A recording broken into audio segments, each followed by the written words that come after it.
foodies, bienvenue sur ma chaîne YouTube. Moi c'est Choutas et aujourd'hui je suis en compagnie de Bénédicte. Et aujourd'hui en fait nous avons fait un mukbang et en mangeant, du coup on va vous raconter un peu notre expérience en France, notre venue en France, les difficultés qu'on a pu rencontrer, les avantages aussi d'être venu en France.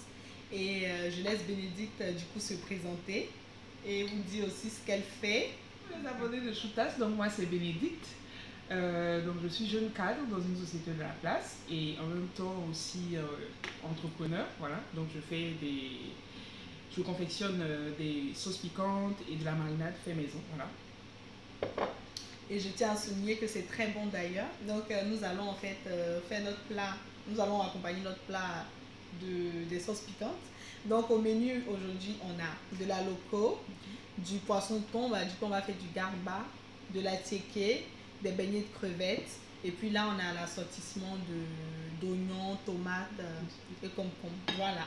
Donc avant de commencer, on va trinquer à notre santé. Ching. Et puis restez tune. Jet planes in the night sky with you. Ok, voilà. Donc là on va commencer en fait par notre venue en France. On va chacune en fait donner notre expérience de quand on est venu. L'année à laquelle on est arrivé, les difficultés aussi qu'on a pu rencontrer. Donc voilà. Donc moi je suis arrivée en 2015 en France. Ouais, je crois que je suis arrivée en 2015 aussi. Oui, oui. En août 2015. Ouais, je pense qu'on est arrivé dans la même période. Moi aussi je suis arrivée en août 2015. Je crois le 10 août précisément. Je suis arrivée. Ah, moi je sais pas. Ah. Non, pas. La première chose quand je suis arrivée qui m'a surprise, c'était le soleil. Mais tu as quoi d'été? Au pays, on nous disait que les Blancs ne supportaient pas le soleil et qu'il n'y avait pas de soleil ici. Je dis que je suis arrivée à l'aéroport de Marseille. La première chose, le soleil. Moi j'arrivais par Marseille. Oui, je suis arrivée par Marseille. Oh, je t'ai dit. Il faisait tellement chaud. Moi j'ai enlevé mon habit. J'ai dit, mais attends, je ne suis pas en France. Comment les Blancs résistent ici? Et puis quand nous on dit, les gens viennent chez nous là-bas, on dit ils vont mourir de chaud là. Il dit non, c'est pas possible. Ça montre aussi le mythe qu'on a de l'Occident. Voilà, de l'Occident, de ce qu'on nous raconte qui n'est pas vrai. Et toi, qu'est-ce que peut-être tu as rencontré aussi qui n'était pas forcément vrai? Ta première impression? Quand je suis arrivée? Oui. J'étais en mode gaou quoi. Je sais que quand je suis arrivée, genre, j'ai mon frère qui était déjà sur place, donc il est venu me chercher à l'aéroport Paris. Mais j'étais en mode, je me sentais genre, tiens, c'est pas ma place quoi. En fait, quand je suis arrivée, je me suis dit, il y a des choses à faire, tu vois, genre, je me regardais, mais je parle genre du physique, je parle du tout, tu vois. Bon, je me disais, il doit y avoir du changement, tu vois. Ouais. Bon. Après, on s'y fait. On va manger à la main, donc là. Habituez-vous en même temps. Ah, c'est ça. Bon, on vous invite. Du coup, moi, quand je suis arrivée, donc c'était pour aller à Rouen. Du coup, je suis allée chez mon frère d'abord, à Reims. Donc, je suis arrivée, je crois, mi-août. Donc, j'ai fait le reste du mois d'août là-bas, avant de trouver un logement à Rouen. Et puis, bon, finalement, ils m'ont accompagnée. Alors, moi, c'est un peu particulier parce que je peux dire que j'étais pas vraiment, on m'a pas jeté là comme ça, tu vois, genre, j'ai été accompagnée, tu vois, j'avais mon frère. Et puis, quelque part, je me suis vite fait des amis aussi. Donc, bon, je sais pas toi comment ça s'est passé, mais... Moi, pour ma part aussi, c'était un peu pareil comme elle au début. Moi, j'ai mon oncle qui habite en fait déjà ici, donc il est venu m'accueillir aussi à l'aéroport, donc je n'étais vraiment pas toute seule. Et j'ai aussi passé du temps avec lui à Aix-en-Provence. Moi, je suis arrivée aussi début août, donc les cours commençaient à partir de septembre. Donc, il est venu me chercher et tout ça. Donc, vraiment, j'ai eu un guide, un mentor en fait, qui me disait voilà, voici ce qu'il fallait faire, voilà comment faire pour le logement et tout ça. Et j'avais aussi déjà un logement aussi qui m'attendait sur place. Donc, vraiment, l'intégration, l'arrivée, tout ça. Vraiment, on a vraiment eu de la chance de notre côté parce qu'on n'est pas arrivé sans connaître quelqu'un. Même si on n'a jamais mis les pieds. Parce qu'il y a des gens, effectivement, qui n'ont ni logement, ils ne connaissent personne et ils doivent vraiment se démerder. Et là, vraiment, grâce à Dieu, on n'est pas du tout dans ce cadre-là. Donc, je suis restée un peu à Aix et après, je suis allée à Toulon dans mon studio. Bon, là, on fait pause d'abord. Et puis, on va commencer après les difficultés. Là, si tu as quelque chose d'autre à rajouter. Non, moi, pour l'instant, moi, Tout va bien pour l'instant. Moi, en fait, je pense que tout allait bien. Tout allait bien. Moi, mon truc, c'était, toi, tu sais, moi, c'est la chanson. Je pense que c'est ça qui m'a permis quelque part de m'intégrer parce que quand je suis arrivée, j'ai cherché en même temps une chorale sur Rouen. Donc, ça m'a permis, au fait, de ne pas être trop dépaysée. Tu vois, ces personnes-là m'ont accompagnée tout au long de mon cursus. Et puis, voilà. Dans mon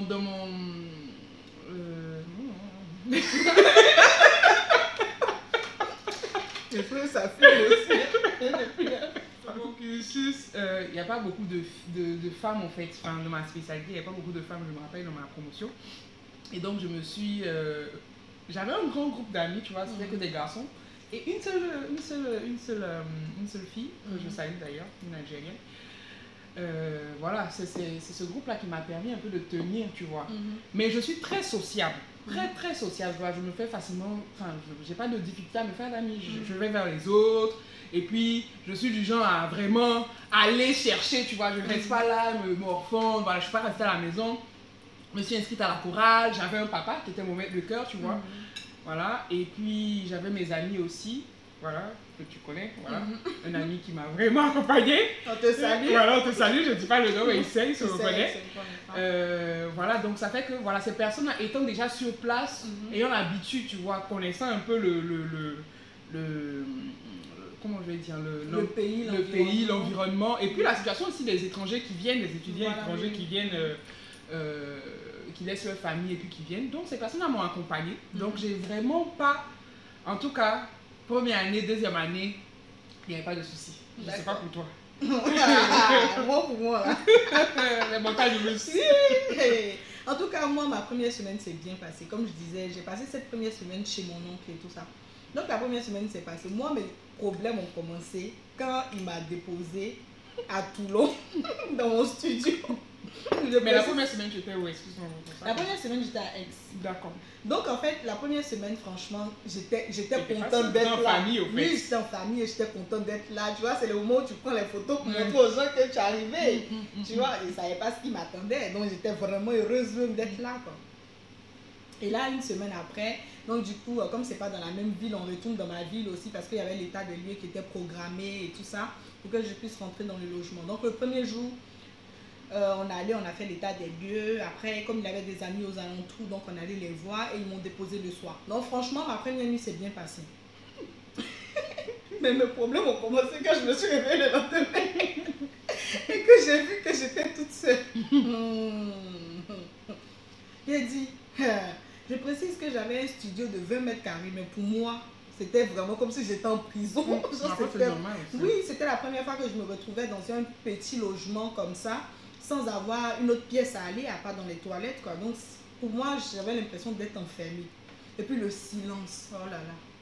Je savais pas. On dit le silence fait du bien, mais moi, ça me fait aucun bien. Le silence. Non, je pouvais pas. Je dis, j'arrivais plus à dormir, j'arrivais plus à rien faire. Je dis, je pleurais toute la journée, j'appelais mes parents. Non, je veux rentrer, je ne veux plus rester ici. Je veux rentrer. On dit, mais toi, tu es malade. Le truc que les gens veulent aller en France aussi. Toi, tu es arrivé là-bas, tu dis, tu es resté. Tu es retourné où? En plus, je me disais, comme j'avais un bien aller-retour, donc j'allais utiliser le retour là pour repartir. J'ai dit, non, c'est pas dit ça. Parce que c'est bizarre. C'est pas que mes parents me manquaient pas. Hein. Je suis assez particulière. Les parents, on si vous voyez la vidéo, c'est pas que vous me manquez pas, mais c'était genre. Non, c'était genre. Bon, ok. Là, je suis seule. Je pense que c'est 1 an après, je suis seule, quoi.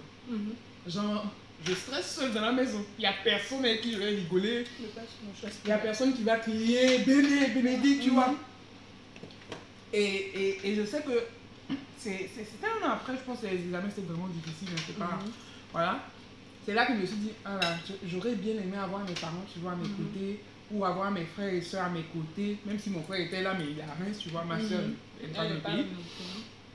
Là, tu vois, tu te dis, ouais, c'est pas mal quand même d'avoir son frère. Parce que quand tu traverses des moments, quand tu arrives, tout va bien. Tu ne manques pas de trucs, tu ne manques pas de nourriture, tu as un toit où dormir, on rend grâce à Dieu pour ça. Mais quand tu commences à affronter la vie, là, tu te dis que tu aurais quand même voulu, moi en tout cas, j'aurais quand même voulu à ce moment-là avoir mes parents à mes côtés, tu vois. Même s'ils ne vont rien me dire ou bien me tout, le seul fait de me dire, je suis dans la maison, je suis que je ne stresse pas seul, ça allait me faire du bien, tu vois. Mais je me suis retrouvée effectivement à un moment où, à cause du stress des examens, j'ai ressenti mais vraiment la solitude, besoin, tu vois, le besoin d'avoir mes parents, ma famille à côté. Ouais, moi aussi pareil, hein. Et puis je tiens vraiment à saluer nos parents, en tout cas spécialement aussi mes parents qui ont vraiment été un grand soutien. Franchement, si ce n'était pas mes parents, moi je pense que je serais vraiment repartie. Et si j'étais restée, mais j'aurais même pas eu une source de motivation. Et en venant en France aussi, j'ai compris vraiment que le suicide aussi était réel. La solitude, c'était vraiment réel parce que on comprend pas pourquoi des gens se suicident.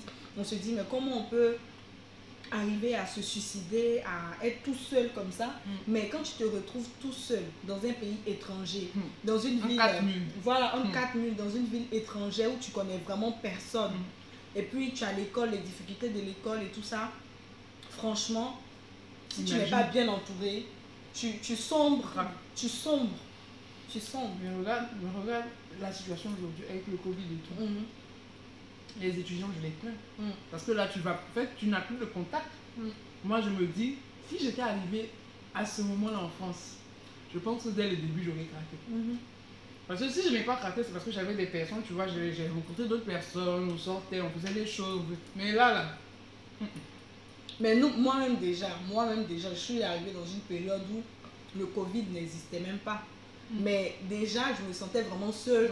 Voilà, imagine si j'étais vraiment dans cette période-là. Vraiment, on tient vraiment à encourager tous les étudiants qui arrivent là actuellement en France, qui sont arrivés cette année et qui se sentent vraiment tout seuls. Là, elle est en train de manger à l'oco, hein. Elle est en train de manger à l'oco. Est-ce qu'elle en vend c'est pour moi? On dirait, à l'oco, elle est finie. Ah, plutôt. Ah, plutôt, pas franchement, on tient vraiment à vous encourager. On est aussi passé par là. C'est vrai que c'est pas vraiment la même situation. Vous avez quitté vos parents, vos familles et vous êtes ici et vous avez qu'un écran en fait finalement pour faire les cours. Il n'y a pas de vie sociale, il n'y a vraiment rien. Et vraiment tenez bon. N'oubliez pas vos objectifs. Essayez quand même de vous regrouper quelque part. Cherchez peut-être des groupes Facebook avec une communauté, qu'elle soit ivoirienne, chrétienne, vraiment. Cherchez des gens avec qui vraiment vous allez communier pour ne pas être tout seul. Parce que vraiment quand on est tout seul, quand on arrive vraiment dans une terre étrangère, c'est vraiment pas facile. Donc on vous encourage et on vous dit aussi que c'est normal. Quels ont été les points positifs du coup pour toi? Alors moi c'est l'autonomie. Moi c'est l'autonomie plus on va dire. C'est vrai que quand j'étais en Côte d'Ivoire en fait, je pense que j'étais déjà assez autonome, tu vois. De parce que mes parents me confiaient, mes tantes et tout, je savais que j'avais quand même un peu d'autonomie. Voilà, ma marraine me disait, oh mais ma petite, je ne m'inquiète même pas pour toi, parce que c'est que quand toi tu es arrivé là. Voilà, de toute façon tu aimes chercher l'argent, tu vois. Je suis quelqu'un de très dégourdi, tu vois. Mais c'est vrai que ici, ça s'est encore plus développé. Voilà, ça s'est plus développé parce que là tu es seul. Tout ce que tu dois faire là, tu fais ça seul. Tu es ton papa, tu es ta maman, tu es plombier, tu fais tout et tu es de la maison, tu es seul, tu n'es pas marié, tu es seul. En tout cas, bon, moi je ne suis pas marié. On n'est pas marié. Du coup, voilà. Pas encore. Du coup, tu es, je sais pas quoi, tu portes toutes les casquettes au fait. Et au fait, ça te forge. C'est-à-dire que quand il y a un problème qui survient là, tu sais que il n'y a que sur toi que tu peux compter. Internet, mon cher. Tu vas, tu googles. À force de faire la même là, mon cher. Quand on t'appelle que Ben est à ceci, tu as la réponse. Parce que tu as brouillé. Tu n'es pas resté là à côté sur quelqu'un. C'est vrai, on a les amis, on a les trucs, mais chacun de son chacun. Ici, là, c'est pas comme au pays où, genre, tu as un problème, il y a l'oncle, il y a le cousin, il y a la tante. Là, il n'y a personne. Tu as des amis, hein, mais tu es seul. quand tu as ton problème, tu fais face à ton problème toute seule avec Dieu, comme tu dis. Et puis voilà. Et je pense que c'est très formateur. Parce que non seulement ça te permet de garder la tête sur les épaules, de respecter. Enfin, tu te rends compte qu'il n'y a pas de saut métier. Ici en France, il n'y a pas de saut métier. Mais de toute façon, au pays, on se paye les servants 30 000, 25 000. On pense que tout. Ici, là. Nous-mêmes, on est servantes ici. Toi-même, tu es servante d'abord. Donc, quand tu fais ça, là, tu ne peux que respecter. Bon, après, on respectait déjà. Hein, oui, on mais je veux dire que ça te pousse en tout cas à développer ce côté. L'humilité, au fait. Oui, tu vois, ça te pousse à être encore plus humble de trucs. D'esprit et valoriser aussi ce que les autres font. Parce qu'on s'est retrouvés avec des femmes de ménage ici. À garder les enfants des gens, à travailler dans des magasins. Ça, là, ça nous a dit ça. Aller faire travailler dans la boulangerie. Tu t'es levé à 4 heures. Faire secrétariat des trucs des handicapés. Tu es assis et puis c'est toi qui écris pour le gars. En fait, je ne sais pas comment je vais dire en fait. Moi en tout cas, je pense que si j'étais à Abidjan, je n'allais pas avoir l'opportunité, tu vois, de faire tout ça. Donc, pour moi en tout cas, ça m'a permis, tu vois, de développer mon autonomie. L'humilité aussi, ça te permet quand même de, voilà, d'être un peu plus homme d'esprit, comme tu dis. Être un peu plus mature aussi. Mais même les parents, après, ils se rendent compte que tu as grandi, quand ils te parlent, tu discutes avec eux, là, ils sentent un changement. Ils sentent un changement, ils se disent, c'est toi là. Bénédicte, tu n'as pas fait ton lit. Bénédicte, c'est quoi. Bénédicte, tu sors, tu rentres à telle heure. Il dit, moi, que je suis arrivé en France, c'est lui qui me faisait rire. Quand il fait nuit seulement, là, je suis dans ma maison. Si je dois sortir le soir, ça me faisait trop rire. Parce que, de toute façon, les mecs sortaient à Abidjan et puis nos parents parlaient là. Il me disait que quand j'allais venir là, je suis libre. Tu as chargé France. Mais c'est là qu'il nous a chargé. C'est là qu'il a vu que. Non, mon papa même était au moi même en fait. Moi-même, j'entendais la voix de mes parents comme ça dans ma tête. Je dis, tu n'es pas les parents, mais quand tu fais quelque chose comme ça, tu les entends. Après, ils te disent, hey. Ou bien même, toi-même, je dis, franchement, pour la sortie là, toi-même, tu es là. Hein. Tu as les clés de ta propre maison. On dirait qu'on t'a attaché dans la maison là. Tu ne peux pas sortir. Quand vas-tu où? Tu connais qui? Non, mais tu dois sortir. Moi, je sais que si je devais sortir là, c'est mon ami. Genre, je sais qu'ils vont aller me déposer devant ta porte. Je te dis. On est des casaniers français. Pourtant, Abidjan. On a changé Abidjan sur la tête. Tu ne pouvais pas m'attraper. Maison est devenue Nobéa. Non, mais c'est vrai que ça change. Moi, pour moi aussi, comme elle disait, ça m'a vraiment accordé une autonomie. C'est vrai que bon, au pays, on n'avait pas vraiment aussi l'opportunité de faire certaines choses parce que les parents nous maternisaient, hein, comme on le dit. Voilà.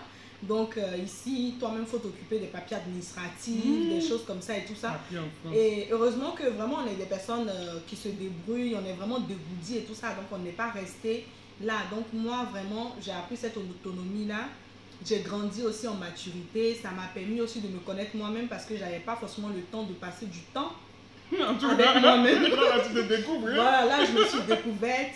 J'ai vraiment appris beaucoup de choses sur moi, sur ma personnalité, sur ma sensibilité. Et être en France m'a fait vraiment découvrir beaucoup de choses, ouvrir aussi les yeux sur beaucoup de choses, une ouverture d'esprit, de réflexion aussi. Et puis ça m'a permis aussi de rencontrer des personnes que j'aurais jamais pu rencontrer en Côte d'Ivoire, même si on venait du même pays. Et d'autres amis d'ailleurs, je vous fais de gros bisous qui ont été toujours là pour moi. Et franchement, je remercie Dieu en fait d'être venue en France parce qu'au début, j'étais vraiment pas contente d'être là. Mais avec tout ce que j'ai pu réaliser. C'est la première question que j'entends. Je ne suis pas contente d'être en France. Abidjan là-bas. Comment les gens cherchent ça? Ah, les gens cherchent ça, mais moi c'était vraiment mon ressenti parce que moi je ressentais pas ce besoin-là de quitter ma famille ou un truc comme ça. Moi, franchement, dans ma tête, je me disais, c'est quand j'allais me marier que j'allais quitter mes parents. Donc, j'étais pas à un stade où je voulais vraiment une autonomie parce que j'estimais en fait que je pouvais quand même faire tout ce que je voulais en étant chez mes parents. Quand je dis tout ce que je voulais, voilà, raisonnable quand même quoi. Donc j'avais pas non plus cette privation de liberté pour me dire que je veux vraiment m'éloigner d'eux pour faire telle chose. Donc j'étais vraiment heureuse d'être là-bas et quitter tout là-bas et venir ici, ça a été vraiment, moi pour moi en tout cas, très compliqué. Très compliqué. Peut-être je vous expliquerai une autre fois dans une autre vidéo. Voilà, mais ça a été vraiment très compliqué. En fait aussi de rester seule. Voilà, de pouvoir être plus responsable aussi parce qu'il faut, voilà, la gestion de l'argent, ça c'est vraiment pas facile. La gestion de l'argent. L'argent finit vite comme ça. L'argent là finit vite comme ça. Tu sais même pas ce que tu as acheté. Tu convertis son, c'est pas, mais tu es découragé. Oh, tu es découragé. Donc il fallait gérer l'argent, faire les courses pour soi. J'ai jamais pensé que faire les courses pour soi était dur. Hein? Préparer pour soi, je ne savais pas que c'était dur comme ça. Hein? Et puis quand tu es là, non, vraiment nos parents souffrent. On vous félicite. Parce que moi-même me prendre en charge, c'était trop compliqué. Quand je pense que je dois gérer mon argent jusqu'à la fin du mois, et puis ça finit, tu es là, tu te regardes. Tu t'imagines, tu as plein de personnes sous ta responsabilité. Ils ne savent même pas ce que tu as. Et puis nous, on se plaignait. Franchement, ça m'a permis de comprendre les parents. Et pour ça, franchement, je vous demande pardon toutes les fois où il y a gaspillé votre nourriture. Mais à vous pas. On a vraiment dépensé votre argent pour rien parce que vous souffrez. Et vraiment, on tient à vous saluer. Mais sache que ce que tu as fait, là, quelquefois on te fait aussi. Non, il a changé de vie. C'est comme ça. Non, il a changé de vie. Ils vont te faire ça un peu d'abord, avant de te dire, maman, merci, vraiment pour ce que tu as fait. Non, vraiment, nos parents sont forts. Et puis quand tu penses que... Moi, franchement, ça m'a vraiment fait réaliser que nos parents souffraient et dépensaient sur nous. Hein, parce que quand tu convertis le franc CFA en euros ici, et tu te dis, mais attends, toi seul on t'envoie cette somme-là, alors que les autres sont restés là-bas. Ou bien même, bon, moi, j'étais la seule qui était ici, mais les autres sont restés là-bas. Elle, par exemple, il y avait son frère aussi, donc il fallait envoyer aussi au frère. Ma soeur. Voilà, la soeur, tout ça. Donc, tu t'imagines. Et puis, il y a d'autres charges encore qui sont restées au pays là-bas. Donc, c'est vraiment beaucoup, quoi. Et là, tu te rends compte vraiment de la valeur et même de la chance aussi qu'on a parce que c'est pas tout le monde qui a eu cette opportunité-là d'avoir des parents qui les ont envoyés en Europe pour qu'ils puissent avoir une vie meilleure. Donc ça m'a vraiment fait réaliser ça aussi. Quand tu viens en France, c'est vrai, souvent c'est les parents qui forcent les enfants, venez. Mais il faut te fixer un objectif. Faut que tu te fixes un objectif au fait. C'est-à-dire, tu te dis, moi je viens là, je viens faire telle chose. Si je suis venu pour un diplôme, je viens, ce diplôme-là, c'est mon objectif. Tu ne le perds pas de vue. De la même manière, ici, il est facile d'avoir l'argent. Il est facile d'avoir un gain, en fait. C'est vrai, nos parents nous envoient l'argent, mais à un moment, quand tu ne veux plus dépendre des parents, c'est-à-dire que tu veux te prendre en charge toute seule, tu commences à faire les petits boulots pour ne plus peser sur les parents. Ou même avoir un surplus, voilà. En fait, et même pas forcément les décharger, mais avoir un surplus. Voilà. Et au fait, c'est c'est un piège, c'est trompeur.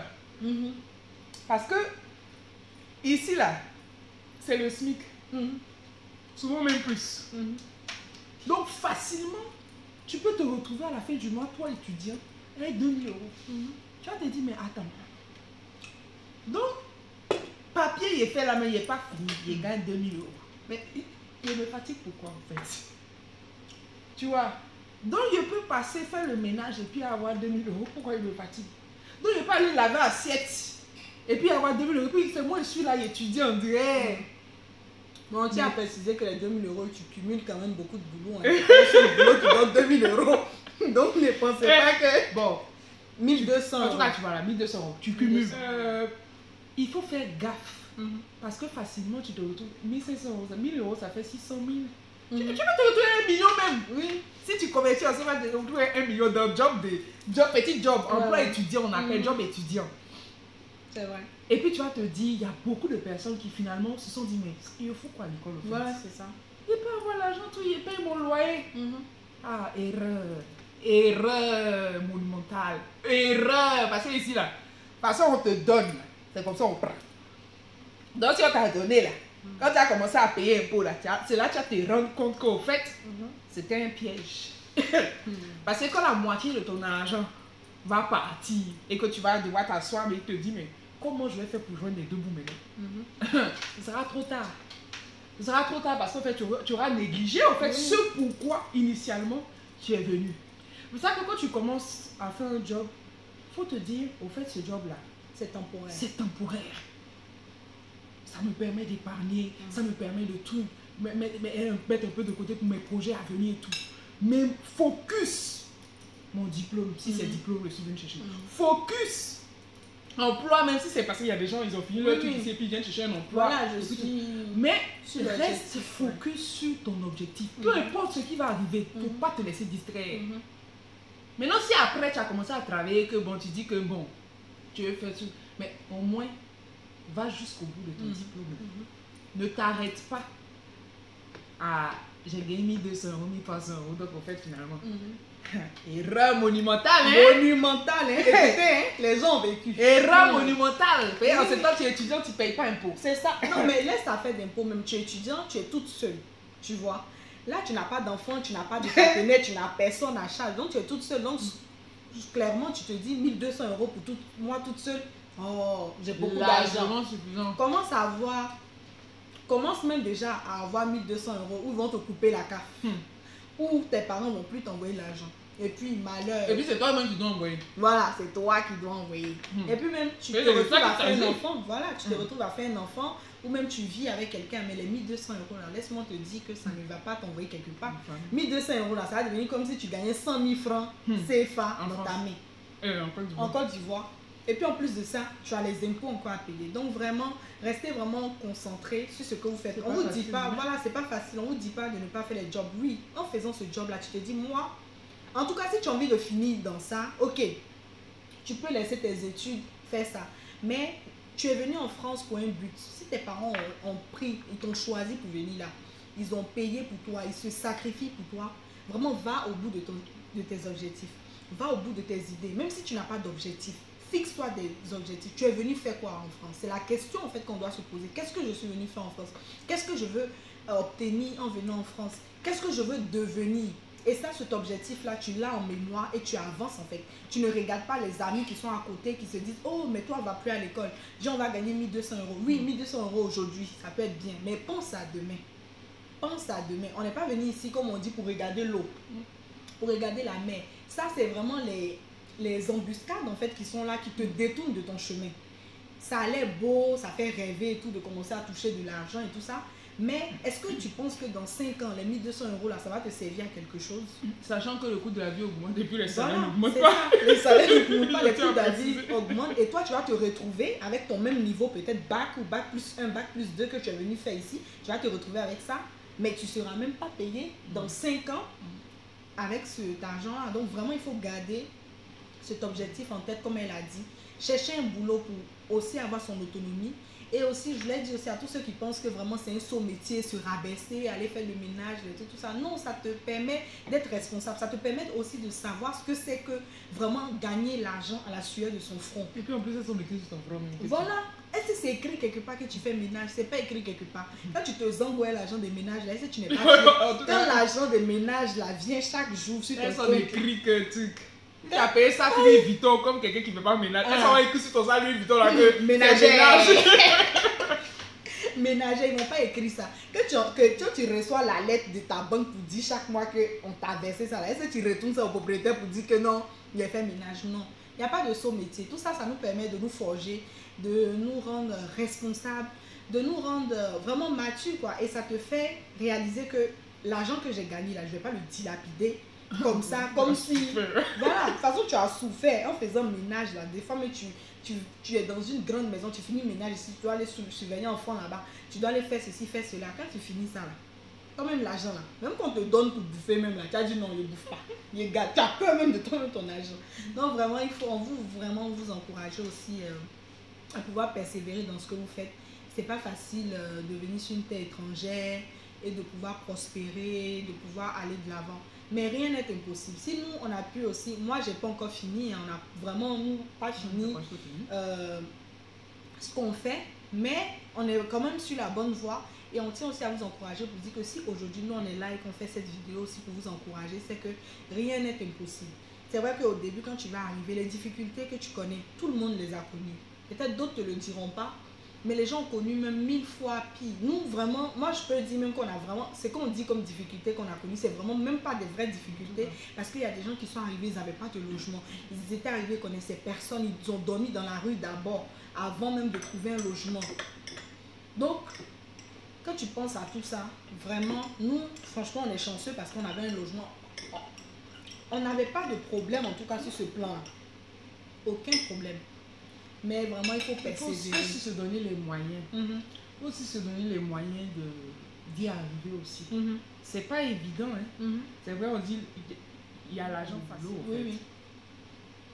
Mais comme je dis, qui cherche, trouve. Si tu as persévéré dedans, pour toi, va sortir. Ça va sortir. Et puis ça va sortir boulé même. Quand tu souffres pour avoir quelque chose là, quand ça sort, c'est doux. Tu vois. Le plus important, en fait, moi, à l'arrivée, si j'ai un conseil en tout cas à donner, c'est faut pas se renfermer sur soi. Ça, faut pas faire ça. Certains parents nous disent, faut pas aller de tes frères noirs là, hein, mon cher. Ça, c'est à ton libre appréciation de chacun. Mais il ne faut pas rester seul dans ton coin. Des gens sont venus avant toi. Des gens continueront de venir. Et voilà, ça ne va pas s'arrêter. Et ces personnes qui sont venues avant toi, là, ils ont de l'expérience. Ils savent ce par quoi tu vas passer. Ils pourront te donner des conseils. Il ne faut pas hésiter à parler. Il ne faut pas hésiter à poser des questions. Parce que on ne réinvente pas la roue.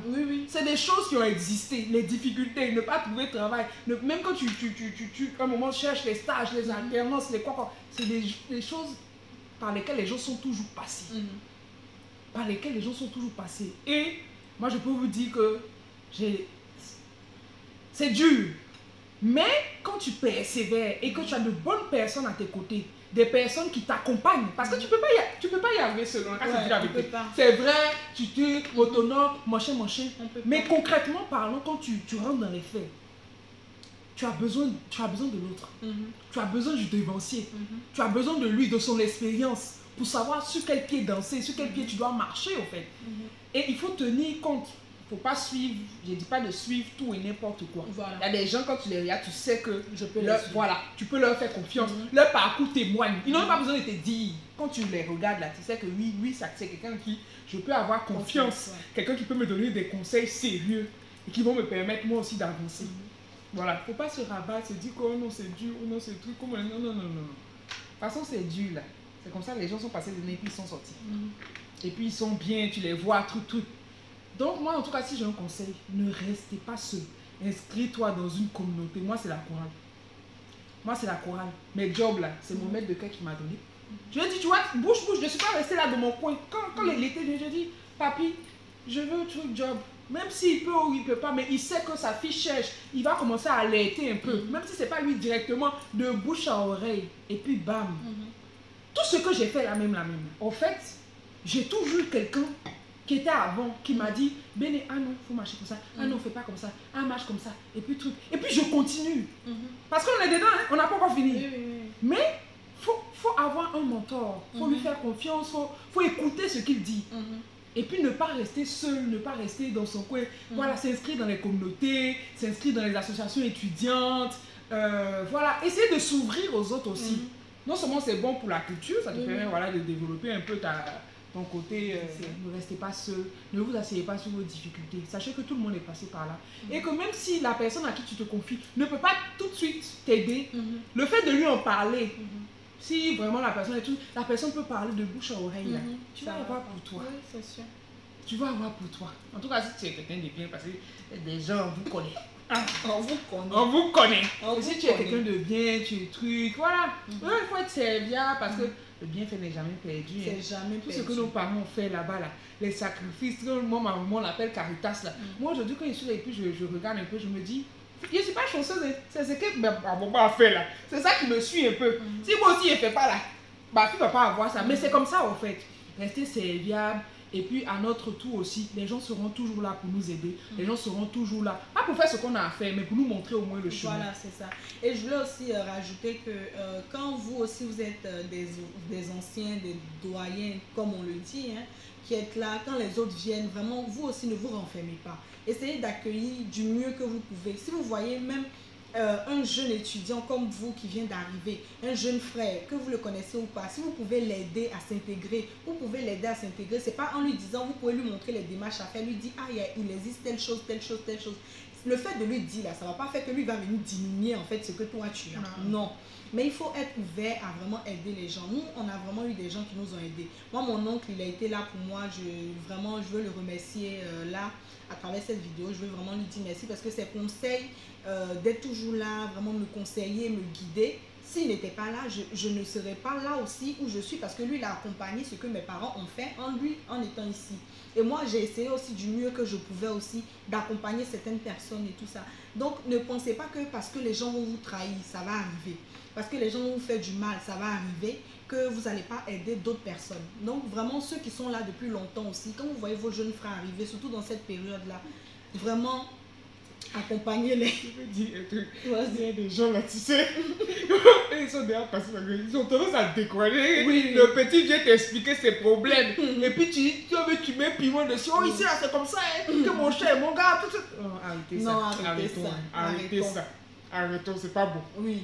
Il y a eu piment, mais quand même, tu as sorti du Mais c'est piment. ça. Donc, Même à l'école, les gens font ça, mais dans Oui, la oui. vraie vie aussi, les gens font ça. À l'école, les gens vont venir te dire, oh, le professeur là, on Il peut est changer la mauvais. matière, la laisse tomber, tu peux pas. Ne vous découragez pas. En tout cas, non, faut pas faut faire ça à pas nos petits faire ça. frères. Non, ne faites pas ça. Changez de vie. Et puis, quand vous voyez aussi que vous êtes entouré de personnes négatives comme ça, fuyez-les. Ne restez pas à côté d'eux. Fuyez-les. On rigole, mais vraiment fuyez ces personnes-là. Parce que c'est des personnes qui s'auto-détruisent et ils détruisent aussi les autres. Donc là, si tu viens d'arriver et que tu as ce genre de personnes et leur mentalité là, pardon, cherche-toi d'autres amis. Souvent, en fait, ça va pas d'une mauvaise intention. Oui, Le gars, même, il est là, tu pessimiste, tu vois. Quand tu viens lui expliquer, là, lui-même, il attend sa tête comme ça. Oh yo, mon enfant, je sais pas ce qu'il vient te dire. Moi-même, là, tu me vois comme ça, là. Il dit, arrêtez ça, arrêtons ça. Arrêtons. Ne décourageons pas nos jeunes frères qui arrivent. Franchement, pardonnez. Arrêtez. Du coup, choutas. Bon, choutou, mais c'est timide. Vous l'appelez pas comme ça, c'est pas pour tout le monde. Je pense qu'elle vous parlera, ou bien peut-être je vous donnera des topos, peut-être des liens, par exemple ceux qui sont déjà sur place, des liens pour chercher les petits jobs étudiants, les petites assos. Tu sais, souvent c'est bien d'avoir.